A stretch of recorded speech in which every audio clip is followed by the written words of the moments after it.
Hi everybody, my name is Ryan Liesma and I'm here to ask for your support on the Adelaide Pointe project, one of the most innovative waterfront development projects that's ever occurred in West Michigan or the country.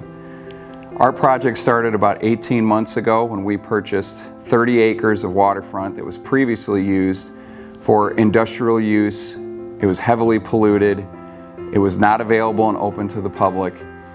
Our plan is to take something that was old and used and industrial and to turn it into something that's fresh and new and sustainable. So what I did is I basically just went out and I looked for the best people.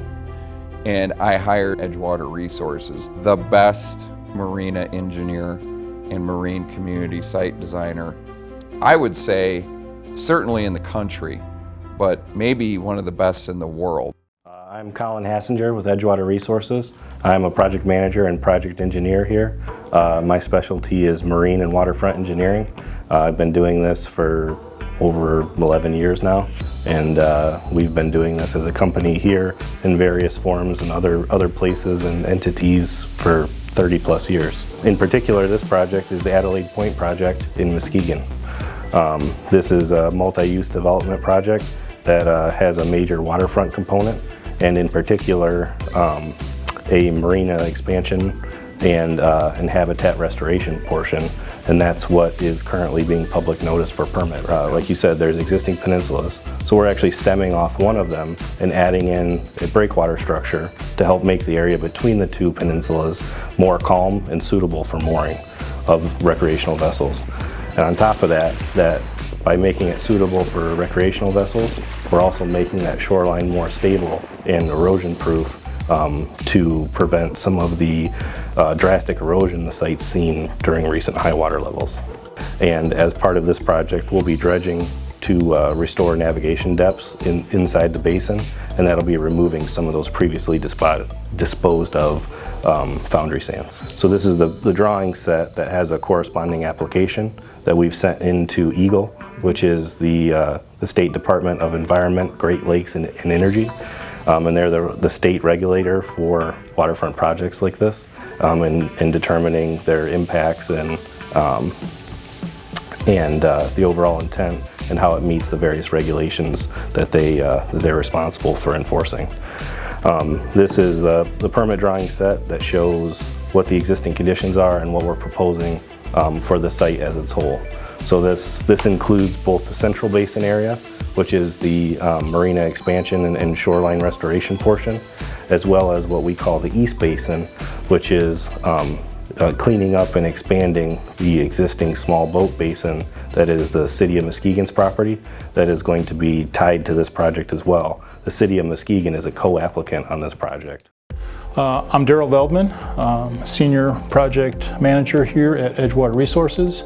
Colin takes care of all the water side and I take care of the land side.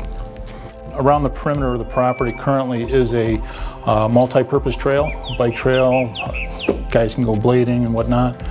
Part of the project is we're actually moving that trail closer to the water so people have better access. Along the way they're talking about installing fishing platforms, adding benches.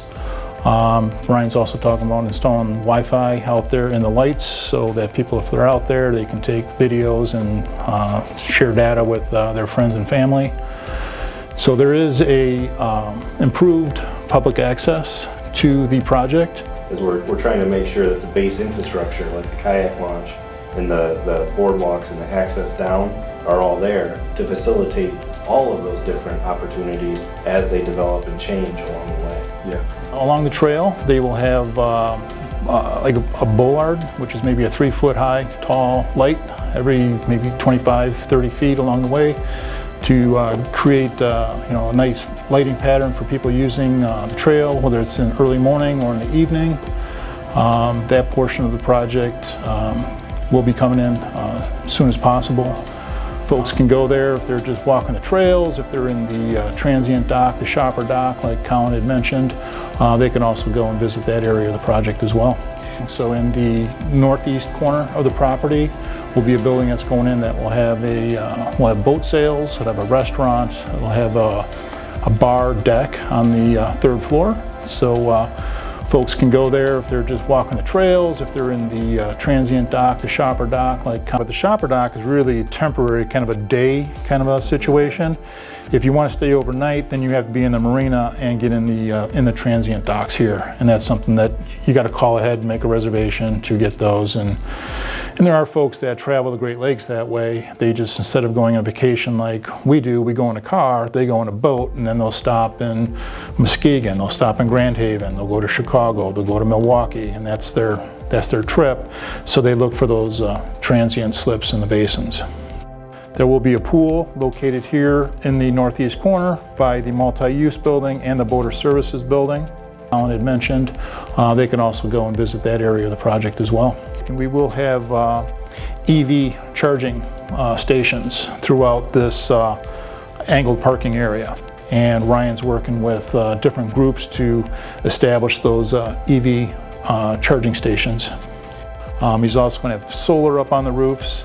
And again, he's working with the architects on those particular buildings to make sure that's the right mix of solar and green roofs. Stu is kind of my go-to, Edgewater Resources go-to guy for wetlands, for wetland mitigations. Stu is known throughout the Midwest, and I can safely say the country, for his work with wetlands. Wetlands and general aquatic habitat. Right? Correct, because he's also working with us for the aquatic habitat along the breakwater. But then the wetland is a big component of this project as well, and we want to make sure we're doing that right and doing the restoration. So we brought Stu on board, and him and his team are just phenomenal, and you're going to enjoy talking to Stu and his component of the project.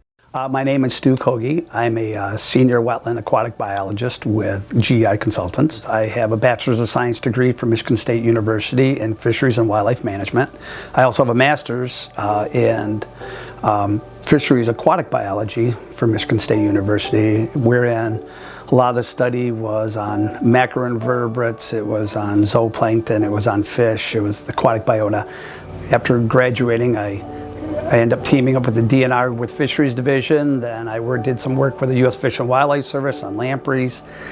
And I was also doing aquatic biology work with DNR in Lansing for a while. With the regulatory agencies, I have over 15 plus years where I was with the state agencies, DNR, DEQ, and I'm now currently with GEI in the position where, again, like I said, I'm their senior wetland aquatic biologist.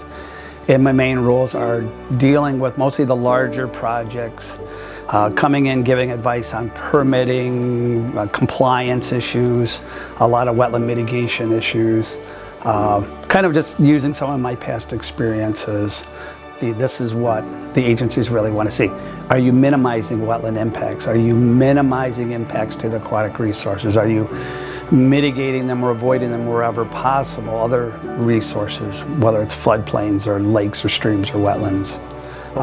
So say if there's an area that's being dredged out to make it deeper for boats, well, what could we do differently there to help mitigate for that loss of, we're taking a habitat away, even though it may be starry stonewort in this case, which is an invasive species, but maybe we can put some native species back in. Well, in the bottom end, we may get that's a net benefit. We're taking out an invasive plant that's not as conducive for encouraging more native species to be their fish and putting in native plants to put in.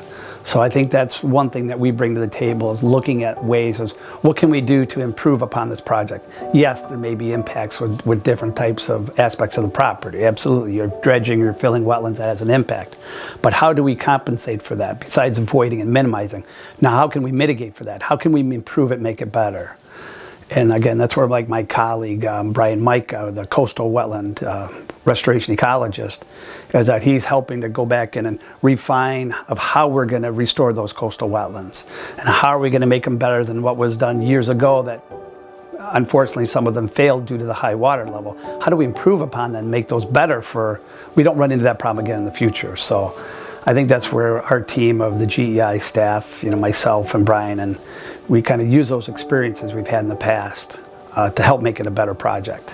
Along the shoreline areas where we're proposing the coastal wetland restoration work, And those areas are found to be very productive, actually, where it's the remnants of the previous restoration work that had failed due to the high water that actually had very good populations of perch and bass and other game fish in those shallow water areas.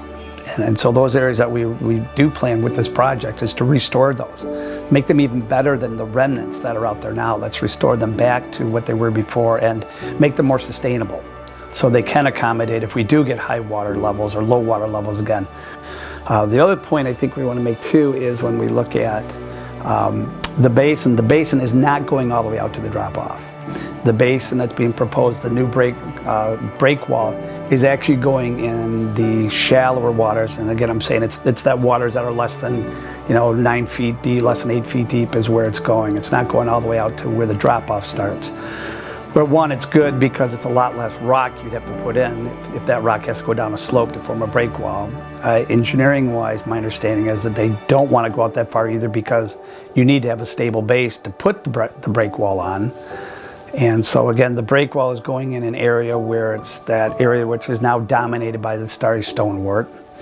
But it's also close enough to the deep water areas where it would give access to fishermen. So as we haven't talked about yet, that break wall will be open to the public. It'll be for public fishing, for access, for different type of recreational, passive and non-passive, of course, use. But the nice thing is that it'll give fishermen access to deeper waters, which they don't currently have, especially in this area of Muskegon Lake. And then talking with the Fisheries Division staff, that's the one comment that we heard loud and clear was that there isn't enough public access for fishing for the public. And that was one positive feature that we understood that they had about this project, was that it was providing public access. I'm Dennis Kirksey. I'm Operations Manager for Adelaide Pointe, and I'm also Chair of the Muskegon Lake Watershed Partnership. That the local conservation district does an annual walkthrough of the shoreline to make sure that it is being maintained properly. And when you couple the high impact storms with the high water levels, something like that would just eat and chew your shoreline. Early conversations both with NOAA and with Watershed Partnership and the engineers that have looked at this along the way, we'd looked at wave attenuators as an answer, so that you keep open water fish passage underneath your break wall system. But the fetch of the lake, the distance that you've got with your prevailing winds, and the damage that occurs, the wave energy that happens, means the wave attenuator would have to be just massive. A concrete wave attenuator would probably be the only way that you might hold up. Anything short of that is likely to get destroyed with a bad storm. And like I say, the way these storms have headed lately, or an actual break wall makes the most sense. So because we couldn't have that open fish passage that you can have with a wave attenuator any other way than put an opening in the break wall, that's the design that they came up with, which dovetailed real nicely with the existing conservation easement, because we're bridging over the conservation easement area on the end of the point and connecting the break wall, and then making that 100% public access and fishing pier. Even going to the expense of putting a concrete walk on the top of that break wall so people can access it. It's good. I'll leave it at that. It's good. And more than anything else, we want to make sure that there's something for everyone. It does not matter how much money you make, what color your skin is, what your background is, what your religion is. My whole purpose is to make sure that there is going to be something at Adelaide Pointe for everybody. I'd like to make you and everyone else around you part of that conversation. We feel we've done a pretty good job of looking at all the angles on this project, but nobody's perfect, and certainly not everyone can come up with all the ideas.